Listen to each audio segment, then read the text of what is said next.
So right now, if you are putting out a statement talking about how your heart goes out to the hostages in Israel, but you are not saying that your heart goes out to the people, the civilians, the children of Gaza, if you are condemning Hamas, but you are not simultaneously condemning the Israeli government and the U.S.'s unconditional support for the Israeli government as they are bombing civilians in Gaza, as they have cut off food and electricity to a city that is over 50% children because of the extremely low life expectancy rate there, because people there are suffering under the worst form of apartheid in the world's largest open-air prison and constantly are experiencing violence at the hands of the Israeli army. If you didn't give a shit what was happening in Palestine up until 2 days ago, that is because you see Israelis as people and you do not see Palestinians as people.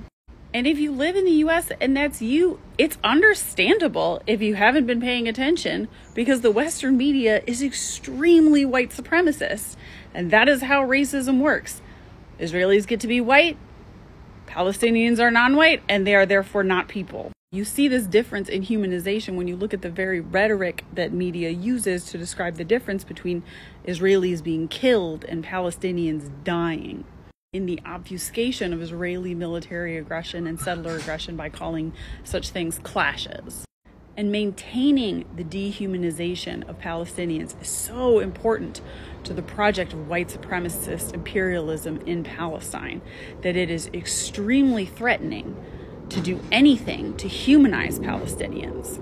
Which is why my suggestion yesterday, which I always make whenever there's violence in occupied Palestine, that people read a book, any book by a Palestinian author. That is so threatening to people.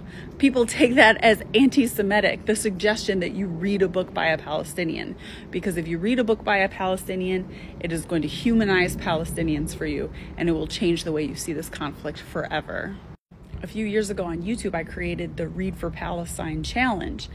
And apparently that was so threatening that it got me put on an Israeli block list, and this notorious website, which I won't name, but which keeps tabs of, people they say are notorious anti-Semites. And I, an outspoken Jewish author, am, according to them, a horrible anti-Semite because I encourage people to read Palestinian literature.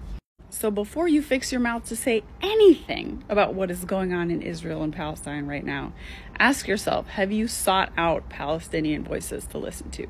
Have you ever read a book by a Palestinian author? If you need suggestions, check out my last video.